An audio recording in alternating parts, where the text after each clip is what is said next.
Vivekananda house. ఇది చెన్నైలోని Vivekananda house Marina beach లోని ఒక చారిత్రాత్మక పసుపు రంగులో ఉన్న 3 అంతస్తుల భవనం. ఇది 1897లో పశ్చిమ దేశాల నుండి తిరిగి వచ్చిన తర్వాత స్వామి వివేకానంద 9 రోజులు ఇక్కడ బస చేశారు.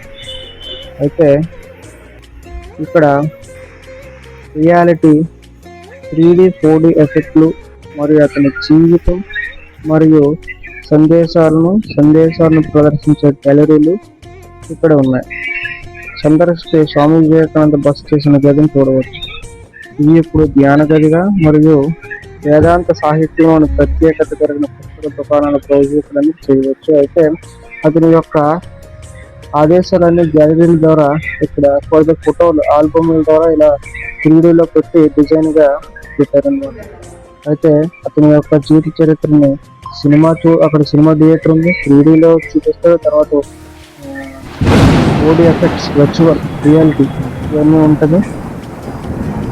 అయితే ఎంట్రన్స్ లో ఫోటో బాగుంటుంది చాలా.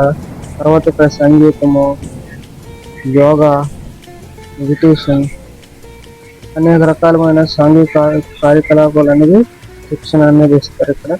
దీనికి ఒక టైమింగ్స్ కూడా ఉన్నది. ఆ టైమింగ్స్ లో అందరికీ ఇక్కడ కోర్స్ పరంగా నేర్పుతారు. ప్రతిదీ ఒక ఆర్ట్ పరంగా ఈ 3 అంతస్తుల భవనంలో ఒక ఆర్ట్ పరంగా దీన్ని సందర్శకులు చూపించారు. తర్వాత అంతా అయిపోయిన తర్వాత మనకు ఒక ఫోటో కూడా వాళ్ళే తీస్తారు. లాస్ట్ లో మనకి వాట్సాప్ లో పంపుతారు. టికెట్ వచ్చి 50 రూపీస్. ఎలా వెళ్ళాలనేది చూస్తే చెన్నై సెంట్రల్ రైల్వే స్టేషన్ నుండి ఆర్క్ రైల్వే స్టేషన్కి వచ్చి అక్కడ నుండి తిరువల్లికేణి 10 రూపీస్ ఛార్జ్. అక్కడ నుండి ఒక 500 మీటర్స్ లో ఉంటుంది హౌస్ అనేది. బీచ్ లో బాగుంటుంది లొకేషన్. ఆ పక్కనే ఉంటుంది బీచ్ కాబట్టి సినిమా థియేటర్. సినిమాలో వేసి ఇలా చాలా అద్భుతంగా చూస్తాం, బాగుంటుంది. ఈ సినిమా థియేటర్ బాగుంటుంది మంచి సౌండ్స్ తో. తర్వాత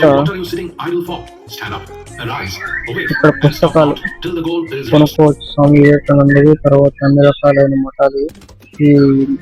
ఇతని యొక్క బయోడేటా అనేది మన ఇది ఫోటో. అక్కడ ఇది కెమెరాతో తీసిన ఫోటో. ఇది ధ్యాన మందిరం.